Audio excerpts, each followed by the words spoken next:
बाळासाहेबांच्या तमाम शिवसैनिकांना तुमच्या ह्या अनिश गाढवेचा, बाळासाहेबांच्या या कडवट शिवसैनिकाचा मानाचा जय महाराष्ट्र।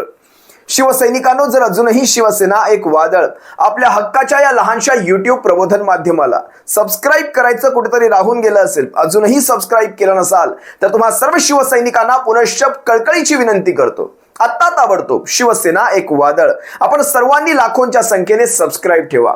उभ्या महाराष्ट्राच्या कानाकोपऱ्यात शिवसेनेच्या ज्वलंत विचारांना पोहोचवणाऱ्या या माध्यमाला आपण सर्वांनी मिळून मोठं करा, ही नम्र विनंती करतो। काल कल्याणमध्ये एका कार्यक्रमादरम्यान आशिष शेलार हे व्यक्तिमत्व माझ्या पाहण्यात आलं। खरं तर कुठल्याही कार्यक्रमात बोलावण्यासारखं किंवा कुठल्याही पुरस्कार वितरण सोहळ्यामध्ये बोलावण्यासारखं, आमंत्रित करण्यासारखं हे व्यक्तिमत्व नाही। याचा आणि साहित्याचा, एखाद्या पुरस्काराचा दुरान्वय कुठलाही संबंध नाही। याचं व्यक्तिमत्व आणि याचं कर्तृत्व कुठल्याही याच्या हस्ते पुरस्कार देण्यासारखं नाही आणि कुणीही याच्या हस्ते पुरस्कार घेण्यासारखं नाही, असं हे व्यक्तिमत्व। या आशिष शेलारांनी काल आपल्या अकलेचे तारे तोडले। त्या पुरस्कार वितरण सोहळ्यामध्ये बॅकग्राऊंडला ज्यावेळेस तुम्हाला माहिती असतं पुरस्कार ज्यावेळेस दिला जातो त्यावेळेस स्टेजवर एखादी धून वाजवली जाते, तडतड ताशाची धून असते, नाशिक ढोलची धून असते। बऱ्याचदा आपण पाहिलं असाल कालच्या त्या पुरस्कार वितरण सोहळ्यामध्ये किंवा जो कुठला तो कार्यक्रम असेल, मला माहित नाही एक्झॅक्ट त्या कार्यक्रमाचं स्वरूप, पण त्यामध्ये धून वाजवली गेली होती आपल्या अजय अतुल यांच्या लख पडला प्रकाश दिवट्या मशालीचा या गाण्याची बॅकग्राऊंडला धून वाजवली जात होती। मला वाटत नाही कुठेही आयोजकांकडनं त्या मशाल या शब्दावर जास्त फोकस व्हावा म्हणून हे गाणं वाजवलं गेलं असावं। कोणी एवढा विचार करत नाही। बघा, राजकारणाच्या विरहित काही माणसं असतात, ते आयोजक, यांना राजकारणाशी काही संबंध नसतो आणि ह्या व्यक्तिमत्वांना बोलून ते मशालीचं गाणं वाजवून कोणीही स्वतःच्या पायावर कुऱ्हाड मारून घेणार नाही, कारण ह्यांची बुद्धी तुम्हाला माहिती आहे चांगली कुठपर्यंत चालते, कुणाची सोच कुठपर्यंत, हे सगळं तुम्हाला चांगलं माहिती आहे। काल लख पडला प्रकाश दिवट्या मशालीचा आणि गोंधळ आला उभा गोंधळी मशालीचा हे गाणं तिथे वारंवार वाजत होतं। कदाचित ह्या माणसाला ते गाणं खटकलं असावं, खरं तर ते गाणं आई भवानीवर आहे। तर काल तुम्ही पाहिलं असाल, कदाचित हा सुद्धा विचार असू शकतो, कारण काल चैत्र नवरात्रोत्सवाचा देवीच्या विसर्जनाचा दिवस होता, कदाचित ती बॅकग्राऊंड घेऊन ते गाणं वाजवलं गेलं असावं, मला माहित नाही, काहीही मला त्यातला काही अंदाज नाही। पण इतकं सुंदर गाणं, फक्त मशाल ह्या शब्दाला म्हणजे किती ती एलर्जी असावी, किती ती संकुचित बुद्धी, याला विकृती म्हणतात। खरं तर विकृती, मी याला विकृती हेच नाव देईल। आणि ही माणसं विकृतच, ही शेलारांसारखी माणसं विकृतच। तुम्हाला आम्ही तो व्हिडिओ दाखवतो, जरा एकदा पहा ना, या शेलाराने काय वक्तव्य केलं या गाण्यावर, जरा एकदा पहा हा व्हिडिओ। मंत्री आशिष शेलार यांनी एका कार्यक्रमामध्ये मशाल या शब्दामुळे अर्धगीत टाळलंय। लख पडला प्रकाश दिवट्या मशालीचा, गोंधळाला उभा गोंधळी भवानीचा, असं हे गीत होतं। मात्र या गीताचं पहिलं कडवं टाळत शेलारांनी दुसरं कडवं गायलं। कल्याणमध्ये याज्ञवल्क्य पुरस्कार वितरण समारंभामध्ये मंत्री आशिष शेलार हे सहभागी झाले होते। त्यांच्या या विनोदी शैलीनं उपस्थितांमध्ये एकच हास्य कल्लोळ उमटल्याचं पाहायला मिळालं। मला ते प्रसिद्ध गीत आठवत आहे, फक्त त्याचं पहिलं कडवं म्हणत नाही, करतात मशाल आहे,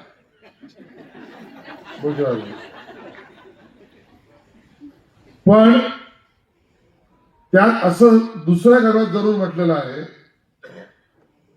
परदुःखाची आस मनाला रोज छळते आई ग।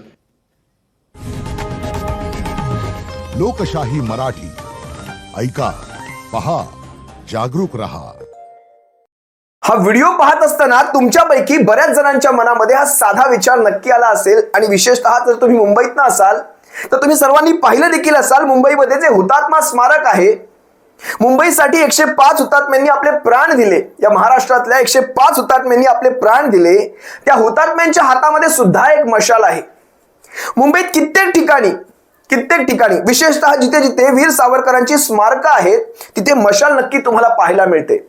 आता मला किस्सा आठवतो, विधानसभा निवडणुकीच्या वेळचा हा किस्सा, किती कोत्या मनाचं लक्षण, याला विकृती मी उगाच नाही म्हणत, कोत्या मनाचं लक्षण। ठाण्यातला एक प्रसंग सांगतो। ठाण्यामध्ये गडकरी रंगायतन आहे, नाट्यगृह आहे। आता हे नाट्यगृह म्हणजे बाळासाहेबांची ठाणेकरांना दिलेली एक भेट आहे। ठाणेकर म्हणाले, बाळासाहेब आम्हाला नाट्यगृह हवंय, स्वतःचा हक्काचं नाट्यगृह आहे। बाळासाहेब म्हणाले दिलं आणि गडकरी रंगायतन उभं राहिलं होतं। हे असे किस्से आहेत। पण बघा, या गडकरी रंगायतनाच्या बाहेर वीर सावरकरांचं एक छोटेखानी स्मारक आहे. त्याच्यात सेल्युलर जेल वगैरे दाखवल्या, तुम्ही बऱ्याच जणांनी पाहिलं देखील असाल. त्याच्या बाहेर एक मशाल आहे, अशी हातामध्ये धरलेली एक मशाल आहे. बरं, ही मशाल 2022च्या नंतरची नाही बरं का, ती अगोदरपासूनची आहे. पण ह्या विधानसभेच्या निवडणुकांच्या त्या आचारसंहितेच्या काळामध्ये त्या प्रोटोकॉलचा भंग न व्हावा यासाठी त्या मशालीला सुद्धा असं वर्तमानपत्रांनी लपेटलेलं होतं. किती किती झाकाल, किती ती मशाल झाकाल तुम्ही. नेमकं काय सुचवायचंय आता बघा ना. मगाच्याच त्या व्हिडिओमध्ये यांनी सांगितलं पहिला कडवं मी गाणार नाही, पण दुसरं कडवं मी गाईन, आणि दुसरं कडवं त्यांनी गाऊन दाखवलं. पण पहिल्या कडव्यात असं काय होतं? अरे देवीचं नामस्मरण होतं त्याच्यामध्ये. म्हणजे उषक काल होता होता काळ रात्र झाली, अरे पुन्हा आयुष्याच्या पेटवाह मशाली, हे गाणं सुद्धा तुम्ही गायचं थांबवाल का आता? म्हणजे किती हे कोत्या मनाचं दर्शन. बरं, मरताना सरणावर ज्यावेळेस जाल तेव्हा हातात मशाल द्यायची नाही असं सांगून जाल का? जे कोणी विचार करा ना, आपण कशाने पेटवतो चिता ती. मी तुम्हाला एक साधं म्हणतो, काय होतं ते पहिलं कडवं. मी तुम्हाला थेट ते गाणं ऐकू शकत नाही, कॉपीराईटचे काही युट्यूबचे नियम असतात, पण मी तुम्हाला गाऊन दाखवतो. जसा मला प्रयत्न करता येईल तसा मी करून दाखवतो. हे लख पडला प्रकाश दिवट्या मशालीचा, हे लख पडला प्रकाश दिवट्या मशालीचा, गोंधळाला उभा गोंधळी भवानीचा. हे लख पडला प्रकाश दिवट्या मशालीचा, गोंधळाला उभा गोंधळी भवानीचा. त्यात दिवट्या सांगितलाय, त्यात मशाल सांगितले, त्यात भवानी आई सांगितले, आणि गोंधळ सुद्धा सांगितलेला आहे. या सगळ्या गोष्टी सोडल्या, फक्त मशाल. कुठून येते ही बुद्धी? मला आजही तो पाटण्याचा स्वर्गीय अटल बिहारी वाजपेयींच्या जयंतीचा तो किस्सा आठवतो. आपण पाहिला असाल नसाल मला माहित नाही, पण पाटण्यामध्ये एक गायिका आणली होती आणि भाजपच्या कार्यक्रमामध्ये त्या गायिकेने गांधीजींचं ते भजन गायलं होतं. ईश्वर अल्लाह तेरे नाम सबको सन्मति दे भगवान, रघुपती राघव राजा राम, पतित पावन सीताराम. तिने या गाण्याने सुरुवात केली. ईश्वर अल्लाह तेरो नाम सबको सन्मति दे भगवान, रघुपती राघव राजा राम, पतित पावन सीताराम. काय वाईट होतं या गाण्यामध्ये? सगळ्यांना सन्मती दे, सगळ्यांना सन्मती दे. त्या गायिकेला चालू गाण्यामध्ये थांबवण्यात आलं, जय श्रीरामचे नारे ठोकण्यात आले. त्यानंतर त्या गायिकेला चालू माईकवर सांगण्यात आलं, तुम्ही सगळ्यांची माफी मागा. देवाचं गाणं गायलंय, प्रभू श्रीरामांचं गाणं गायलंय. म्हणजे किती हे ढोंग. तुम्हाला हा जरी मी व्हिडिओ इथे दाखवत नसलो तरी तुम्ही पहा, पाटण्याचा तुम्ही टाकाल युट्यूबवर, सोशल मीडियावर, तुम्हाला हा व्हिडिओ सहज मिळेल. त्या गायिकेचं नाव मला माहित नाही, देवी सिंह काहीतरी असं तिचं नाव आहे, मला माहित नाही. पण विचार करा, किती कलुषित वातावरण यांच्या मनामध्ये आहे. मग यांच्यासाठी आपल्या मनात कुठले विचार येतात माहितीये तुम्हाला? शिवसैनिकांच्या भाषेतले.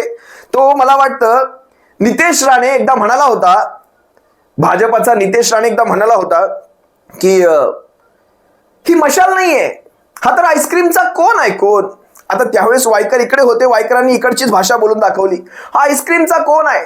मग वायकरांनी मस्त उत्तर दिलं होतं, चाटून चव घेऊन बघायची, थंड लागतंय की गरम लागतंय, मग मशाल की काय कळेल.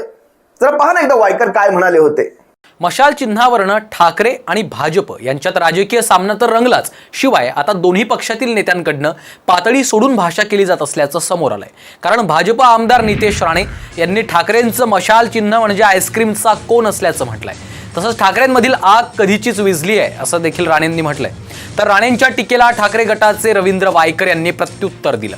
मशाल नावाची आईस्क्रीम खाऊन बघा, चटके लागल्यावर आईस्क्रीम आहे की मशाल हे कळेल असं वायकरांनी म्हटलंय. त्याचबरोबर नारायण राणेंनी आदित्य ठाकरेंचा आक्षेपार्ह शब्दात उल्लेख केला, त्याला किशोरी पेडणेकरांनी प्रत्युत्तर दिलंय.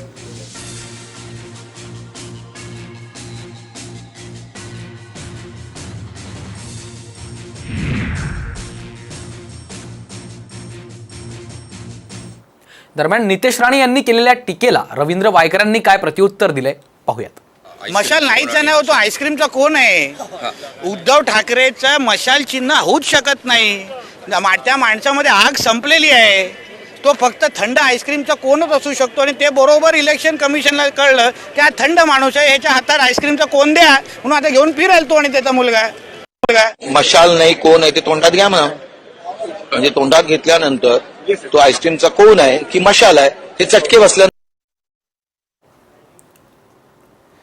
ठाकरेंची मशाल नसून आईस्क्रीमचा कोण आहे अशी टीका नितेश राणे यांनी केली आणि त्याला आता रवींद्र वायकरांनी देखील प्रत्युत्तर दिलेलं आहे. आईस्क्रीम खाऊन बघा मग कळेल असं रवींद्र वायकर यांनी राणे यांना प्रत्युत्तर दिलं. त्यानंतर या नितेश राणेने पुन्हा कधी मशालीचं नाव आपल्या तोंडी घेतलं नाही. कदाचित याचाच डर या भारतीय जनता पक्षाच्या नेत्यांमध्ये झालेला असेल. मशालीचं नाव घेतलं की ते अंगाशी येतं, आता बुडाशी येतं अंगाशी येतं मला माहित नाही, त्यामुळे मशालीचं नाव कदाचित नेते घेत नसावेत. पण मशालीचा हा डर हमें अच्छा लगा. मशाल हा शब्द तोंडात घ्यायचाच नाही आणि घेऊ देखील नका. ती मशाल आहे, मशाल. आणि या मशालीचा शिवसेनेचं हे जुनं नातं आहे बरं का. हे काल म्हणजे 2022 आणि शिवसेनेचं हे नातं आहे असं काहीच नाही. ज्यांना 1980-85चा काळ शिवसेनेचा ज्या नवीन युवा सैनिकांना माहित नसेल त्यांच्यासाठी हा एकदा व्हिडिओ पहा. अगदी 55 सेकंडचा हा व्हिडिओ आहे. शिवसेना आणि मशाल निवडणूक चिन्हाचं नेमकं काय नातं आहे पाहूयात. 1966ला शिवसेनेची स्थापना झाली. ढाल तलवार, रेल्वे इंजिन, बॅट, बॉल अशा विविध निशाणी तेव्हा शिवसेनेला मिळत होत्या. 1989ला धनुष्यबाण हे अधिकृत निवडणूक चिन्ह शिवसेनेला मिळालं. तर 1985ला शिवसेनेला मशाल या निशाणीवर निवडणूक लढवावी लागली. 1985 साली पहिले आमदार छगन भुजबळ माझगावमधून मशाल चिन्हावर विजयी झाले. तर 1989ला मोरेश्वर सावे औरंगाबादमधून खासदारपदी मशाल चिन्हावर विजयी झाले. 2022ला शिवसेना उद्धव बाळासाहेब ठाकरे या पक्षाला मशाल हे चिन्ह मिळालंय. या मशालीचं आणि शिवसेनेचं हे फार जुनं नातं आहे. 85 साली स्वतः छगनराव भुजबळ या महाराष्ट्राच्या सर्वोच्च सभागृहामध्ये मशाल चिन्हावरच निवडून गेले होते. हे काय सांगतात आपल्याला, आम्ही मशालचं नाव घेणार नाही, पहिलं कडवं गाणार नाही, दुसरं कडवं गाणार नाही. यांना आठवण करून देतो, लोकसभेच्या निवडणुकीच्या अगोदर हे संन्यास घेणार होते. काय बडी बडी बाते मारली होती यांनी की सबंध महाविकास आघाडीने, शिवसेनेचा सोडा, सबंध महाविकास आघाडीने महाराष्ट्रात 18 खासदार निवडून आणावेत. कारण शिवसेनेकडे त्यावेळेस 18 खासदार होते. एकट्याने सोडा, सगळ्या महाविकास आघाडीने मिळून 18 खासदार निवडून आणावेत. आले तर मी राजकारणातून संन्यास घेईन, मी राजकारण सोडेन, हिमालयात जाईन. हिमालयात कदाचित म्हटले नसावे, मला वाटतं हिमालयात जाणारे मला वाटतं बावनकुळे की चंद्रकांत पाटील होते, माहित नाही. तेही गेले नाहीत आणि हेही गेले नाहीत. आणि ज्या वेळेस महाविकास आघाडीचे खासदार हे 30च्या पार गेले, या माणसाने कशी पलटी मारली बघायची. एकदा हा व्हिडिओ पहा. आशिष शेलारांनी राजकीय संन्यास घेण्याच्या वक्तव्यावर युटर्न घेतलाय. आधी उद्धव ठाकरेंना राजकीय संन्यास घ्यावा लागेल असं वक्तव्य आशिष शेलारांनी केलं.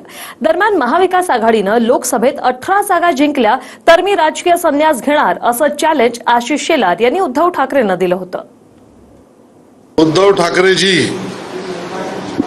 हा तुम्ही मर्दांचा पक्ष चालवत असाल, मर्द आणि मर्दांचं नेतृत्व करत असाल तर तुम्हाला माझं जाहीर आव्हान आहे. भारतीय जनता पार्टी देशात 45च्या वर गेली तर उद्धव ठाकरेजी तुम्ही राजकारण सोडाल आणि मी तुम्हाला प्रति आव्हान देतो, देशात जाऊ दे, महाराष्ट्रात गेल्या वेळेला तुम्ही 18 होतात आमच्यामुळे, आता महाविकास आघाडी म्हणून जरी उद्धवजी तुम्ही 18 आलात तर मी राजकारण सोडेन. महाविकास आघाडीला व्हिडिओ संपूर्ण बघितल्यावर आपल्याला लक्षात येईल की पहिला उद्धवजींना संन्यास घ्यायला लागेल. कारण 45च्या वर देशात जागा येणार नाही उद्धवजी म्हणाले होते. उद्धवजी तोंड का लपवत आहेत. 45च्या वर भाजप गेली, उद्धवजी संन्यास घेणार का ते सांगावं.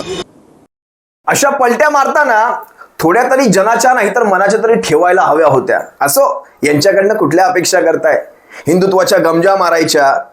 विचार करा ना, स्वतःच्या झेंड्यामध्ये ज्यांनी हिरवा रंग ठेवलेला आहे त्यांनी आम्हाला हिंदुत्व शिकवायचं, त्यांच्याकडून आम्ही हिंदुत्व शिकायचं.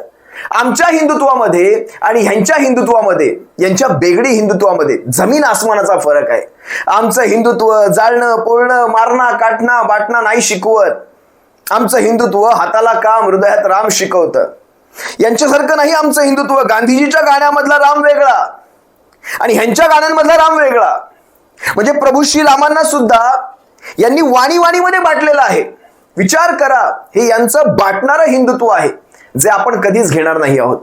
लक्षात घ्या, मी तुम्हाला आणखी एक व्हिडिओ दाखवतो. मला हे सगळं का दाखवावं लागतं, कारण याच्यातून विषय तुमच्यापर्यंत अतिशय स्पष्ट पोहोचतो. आता हा स्वतः आशिष शेलार हा ज्या मतदारसंघातनं निवडून येतो, वांद्र्यातनं, त्या वांद्र्यामध्ये निवडून येण्यासाठी हा कायम शिवतीर्थावर जात असतो. शिवतीर्थ म्हणजे सन्माननीय राजसाहेबांचं घर. राजसाहेबांचा पाठिंबा घेण्यासाठी आता यावेळेस तुम्ही पाहिलं असाल, 24च्या विधानसभा निवडणुकीमध्ये मनसेचा याच्या विरोधात उमेदवार नव्हता. हा काय करतो, स्वतःची जागा धोक्यात असताना हा बरोबर राजसाहेबांकडे पोहोचतो पाठिंबा घेण्यासाठी. तुम्हाला माहिती, याच्या मतदारसंघामध्ये झालेलं मतदान किती आहे याला स्वतःला? याला एकूण मतदान झालं 82,000चं. हा 82,000च्या कवड्या रेवड्यांवर निवडून आलेला आमदार. त्यानंतर विरोधात काँग्रेसचे जे उमेदवार होते त्यांचं मला वाटतं झालेलं मतदान हे 62,000चं आहे. दोघांमधला फरक हा 20,000चा आहे.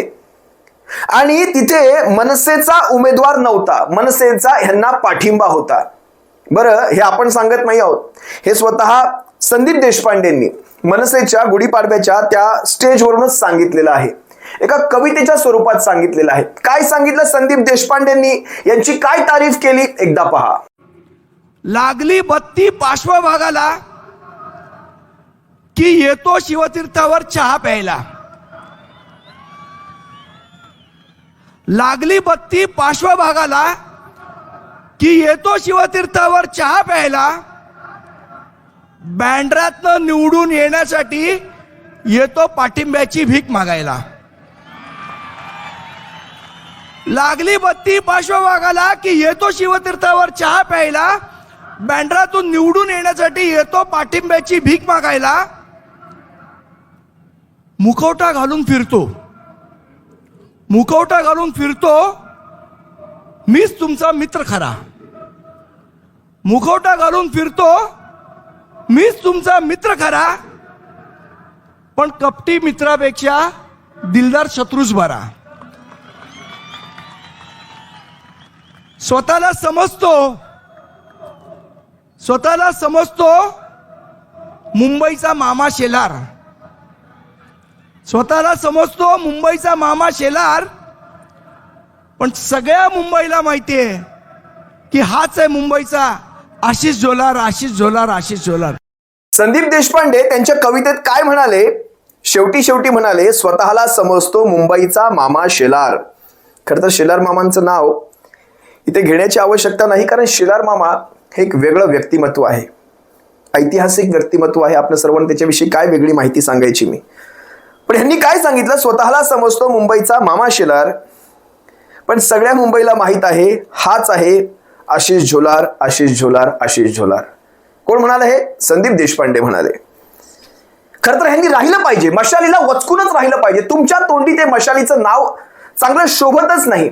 आणि योगायोगाची गोष्ट काय माहितीये, ज्या चित्रपटातलं हे गाणं आहे ना, लख पडला प्रकाश दिवट्या मशालीचा, गोंधळाला उभा गोंधळी भवानीचा. मला वाटतं जाऊ द्या ना बाळासाहेब या चित्रपटातलं हे गाणं आहे. आता बघा ना, योगायोगाने हे नाव पण कसं, जाऊ द्या ना बाळासाहेब. आज बाळासाहेब असते तर बाळासाहेब म्हणाले असते असाच समोर ये, असाच समोर ये. म्हणजे आज बाळासाहेब या सगळ्या महाराष्ट्रातल्या या गद्दारांकडे पाहून म्हणत असतील, असे समोर या, चांगला कान फडवतो. आणि आम्ही म्हणू बाळासाहेब जाऊ द्या, जाऊ द्या, आम्ही आहोत, आम्ही आमची शिवसेना, आम्ही आमच्या शिवसेनेला पुन्हा वर घेऊन येऊ. बाळासाहेब जाऊ द्या, जाऊ द्या ना बाळासाहेब. त्या चित्रपटाचं नाव आणि हे गाणं ज्याच्यावर ह्यांचा आक्षेप होता, हे कुठेतरी योगायोगाने पण का होईना ते जुळलं. असो, तुम्ही वचकून राहा मशालीला आणि चुकून आईस्क्रीमचा कोण समजून ती चव घ्यायचा प्रयत्न करू नका. आज वचकून आहे मशालीला, न्याय व्यवस्थेने सुद्धा न्याय केला नाही, त्यानंतर ह्यांच्या तोंडी सुद्धा हे वचकून आहेत. असो, हा मशालीचा धाक आम्हाला आवडला आणि हा धाक असाच राहिला पाहिजे. भविष्यात ही मशाल काय काय करामती करणार आहे. तर खरं तर मला मशाल म्हटलं तर ते प्रभू बजरंगबलींच्या त्या शेपटाची गोष्ट आठवते. सबंध लंका जाळून टाकली होती. त्यांच्या शेपटाला आग लावायची करामत रावणाने दाखवली आणि त्या शेपटाचा टेंभा केला गेला. बजरंगबलीने सबंध ती लंका जाळून टाकली होती. तीही मशालच, एका अर्थी तीही मशालच. ती ड्युटी आहे, ड्युटी. आपण गोंधळात ड्युटी वापरतो माहितीये, ड्युटीवर आपण तेल सोडत असतो. ती ड्युटी आहे, ड्युटी. आणि त्याच ड्युटीचं रूपांतर कधी मशालीत होईल, आई भवानीच्या मशालीमध्ये त्याच ड्युटीचं रूपांतर कधी होईल हे तुम्ही आम्ही सांगू शकत नाही. असो, समजणाऱ्यांना सारं काही समजलं असेल. मला काय सुचवायचं या सगळ्यामधनं. तुम्हा सर्वांची मी तुर्तास रजा घेतोय. सप्रेम जय महाराष्ट्र बाळासाहेबांच्या शिवसैनिकांनो. काळजी घ्या आणि ह्या मशालीचा डर हा असाच राहू द्या. सप्रेम जय महाराष्ट्र.